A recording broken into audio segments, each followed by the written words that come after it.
All right, let's do one reaction. We'll do one reaction. How an FBI agent infiltrated the KKK.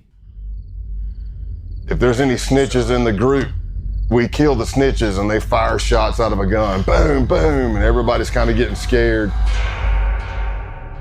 April 21, 2017. A group of men stand in a remote field in the middle of Alabama. It was nighttime, and I am blindfolded.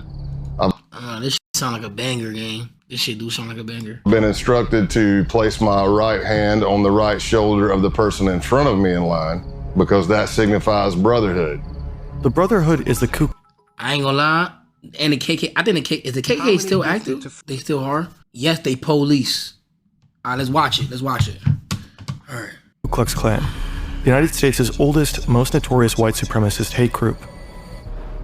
This is one of their ceremonies. What they don't know, one of them is an FBI undercover agent, and he's no lightweight, 6'4", 260 pounds, covered in tattoos. His nickname, Hillbilly Donnie Brasco. He's gone undercover as a contract killer, a contraband smuggler, an arms dealer. He's put dozens of people behind bars, from drug dealers to violent motorcycle gangs to pedophiles. He's befriended and brought down biker gangs and neo-Nazis, people who are planning kidnappings, murders, and the overall downfall of society. And when he was saying we're going on a camping trip, what he was saying is we're going to kill somebody. And everybody's screaming, death to your, F your Jewish God, death to America.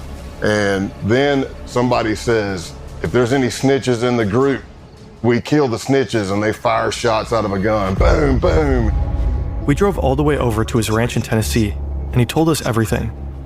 This is the story of Scott Payne, the redneck turned FBI agent who infiltrated America's underbelly.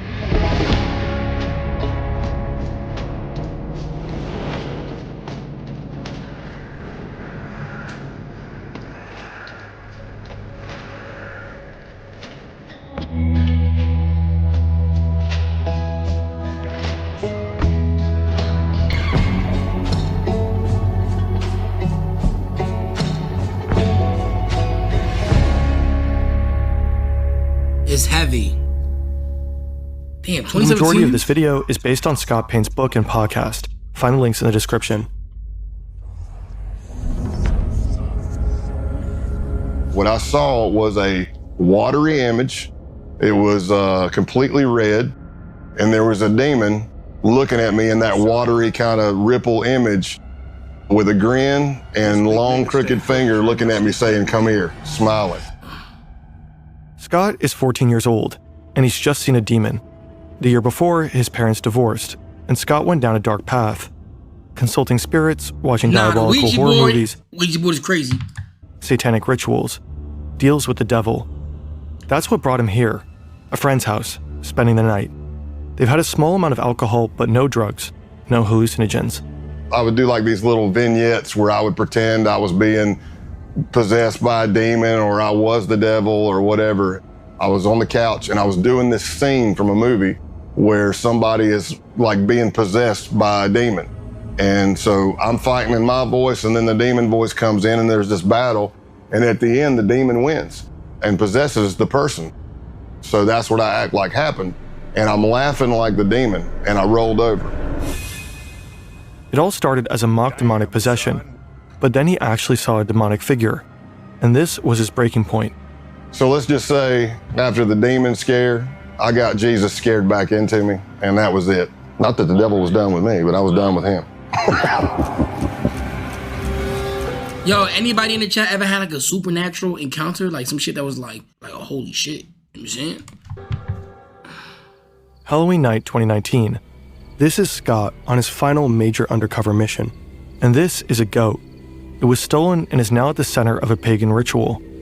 It's been nearly 35 years since Scott's first encounter with the devil, but on this night the devil is all around him, and he's definitely not done with Scott. Now we're all in a circle around the goat. Somehow I ended up at the back of it. I don't know how. It's bad luck on my part, I guess, but I'm holding the legs of the goat. Nah, what? My chest? He's got this blade and he's bringing it up and bringing it down in a practice swing, practice swing, practice swing. And finally somebody says, just do it. Eisen comes down with every bit of force he's got and hits the back strap of the goat. And I don't even know if it broke a hair. I don't know if it's because the back strap's too thick, the blade was too dull, But he hit it, and all you heard the goat was just go, bah, and I'm like, oh man, this is gonna get bloody and bad real fast. The man swings again. Again. Nothing. Finally, the blade is replaced with a gun. I said, whoa, whoa, whoa. And he's like, what? I'm like, man, look at what you're shooting at. We're all in a circle around this thing. And then he looks, puts a round right in the head of the goat, and it hits the ground. Oh, shit. So you think you're done? No, you're not done. You gotta cut the head, right? Now they slice the throat of the goat, and they fill up a cup full of blood. Oh, nah. One of them pulls out a sheet of LSD. He approaches each man one by one. Basically, they would take the hit of acid under their tongue, chase it with the blood of the goat to signify the sacrifice, or solidify the sacrifice. Scott is one of the few who decline. So when it gets around to me at the end, I'm looking at the blood and it's already coagulated. It's all chunky and clotty, and I'm looking at it going, man, I really don't want to turn this up and drink it. I mean, this is disgusting. So I dipped my fingers deep into the blood, pulled them out, and then sucked all the blood off my fingers. This is not the Ku Klux Klan. This group is younger, better equipped, and preparing for a bloodbath. And not only animal blood, but the blood of any human who isn't one of them. Jewish and Black Americans, and anyone they consider traitors to the white race. They're by far the most dangerous group Scott will ever infiltrate. Unfortunately for these tripping blood-drinking white supremacists, Scott Payne has other plans. It's exactly the kind of thing he spent the last 17 years working to prevent. Oh, nah. I became an FBI agent. Oh, Ricard, what? Hold on.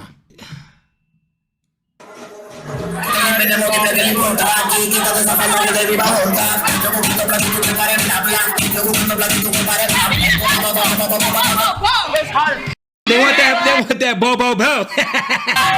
My hair. Satellite. Reggie. Yeah. Play on stream by Reggie. Play on stream. Nah, he turning up, Chad. He turning up, bro. It's bro B-Day right there, Chad. Lock in. All right, let's lock in up. We gotta lock into the order. In 1998, and by 2002, I'd already done some undercovers for the FBI, but I wasn't yet certified through the FBI undercover school. So I finally got a slot. September 2002, Quantico, Virginia. This is the FBI Academy. If you make it through the year-long application process, if you pass the physical and psychological assessments, the tests, the polygraphs, the interviews, the background checks, if you make it through all that, you end up here, in a 20-week training program. If you get through the 20 weeks, you become an FBI agent. Scott's been here before. Now he's back, about to start the training program for undercover agents. Oh, shit. Getting admission to the program is hard enough. Graduating is even harder. Only about half the admittees make it through. It's a 2-week school with no days off. We're very big on sleep deprivation. You're going through multiple scenarios of all shapes and sizes. And there's only 20 slots for the class. Others break down. They make missteps during the high-pressure scenarios. They grow delirious and erratic from the lack of sleep. But Scott thrives. The sleep deprivation, the relentless roleplay, I can't do the sleep grueling deprivation. exercise. Chat, I want to keep watching a new video. I can't do sleep deprivation, chat. I ain't gonna lie like that. I could do it for like 4 or 5 days, but then after that, I'm cooked, gang. If anything, he feeds on it. Meanwhile, he's learning from his idols, legendary FBI agents like Joe Pistone, who spent 6 years undercover with the Bun-On-No crime family. But they don't always notice him. So I remember Joe Pistone coming to speak, and I was like a kid in a candy store, man. I'm like, oh my gosh, this is Donnie Brasco. This dude did 6 years undercover in the mafia.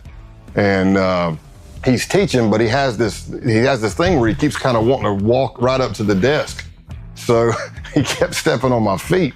And, I was trying to get out of his way. And then finally, as he's teaching, he just looks down at me and he says, Jesus, kid, either you got the biggest feet I've ever seen or I can't see. And he throws a couple of bucks on the desk because he's like still in mafia mode. He throws a couple, he goes, hey, go get yourself a shine on me. And I just took my feet and shoved them under the seat, man. Joe Pistone may have scuffed up Scott's shoes. What neither of them could have known at the time is that Scott would go on to fill Joe's. The FBI Academy trains agents to take down bad actors, More and more of these criminals operate online. Scammers, identity thieves, fraudsters, Incoming the list promo? goes on. Incoming Such criminals rely on your personal data. Incoming your promo? name, your phone number, has already a problem. If you it's from ASV, no. So once I was certified as an undercover in the FBI, if you're looking on paper, I really didn't jump out. Scott doesn't have a fancy degree. He doesn't speak any foreign languages. His nickname is Big Country, for obvious reasons. So he begins to work as an instructor at the school he just graduated from. Unorthodox, but it got him noticed by the right people. I'm role-playing in these scenarios, and people that are there who are senior undercovers are watching because they're trying to recruit for other cases, and that's how my name started getting out there. So after months, there's finally a possible assignment, one that Scott is perfect for. Sure, he's a redneck with almost no foreign language skills, not suitable for many undercovers, but he has something most other agents don't. He doesn't need to pretend to be a hard-living misfit. He is one. He knows he'll feel at home where he's about to go, but he has no idea how close he'll grow to the criminals he's been assigned to infiltrate and how hard it will be to turn on them. People always have their own opinion of what undercover work is. Some people say it's acting, some people say it's lying. Essentially, this is the definition of undercover work. You are building relationships that you're going to betray.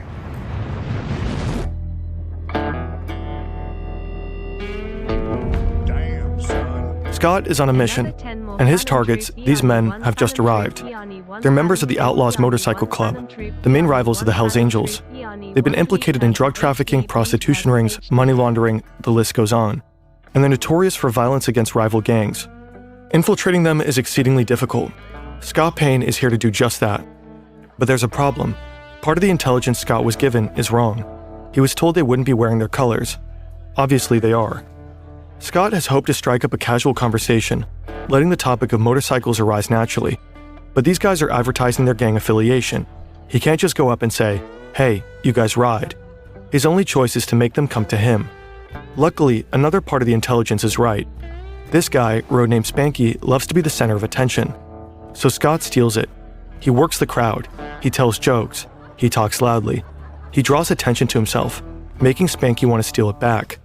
Soon enough, Spanky asks where Scott is from and sends him a drink. Spanky's called me over. He's introducing me to other people. And of course, I'm getting more scrutiny. The more people I meet, the more scrutinized I am. Everything seems to be going well, but the real scrutiny happens somewhere else. So I walk into the bathroom, and as I'm at the urinal, in a lot of bars, there's like a little box in front of the urinal, plexiglass. It might be flyers for a band coming up or a stripper coming to town or something like that. So I can see a little bit of a reflection, and I see this jacked big dude come walking in. Yo, I feel like we reacted to this already, gang. Have we reacted to this? I feel like did I watch this shit? No, yes. Nice. November 12th, yeah, there's no way we saw this shit.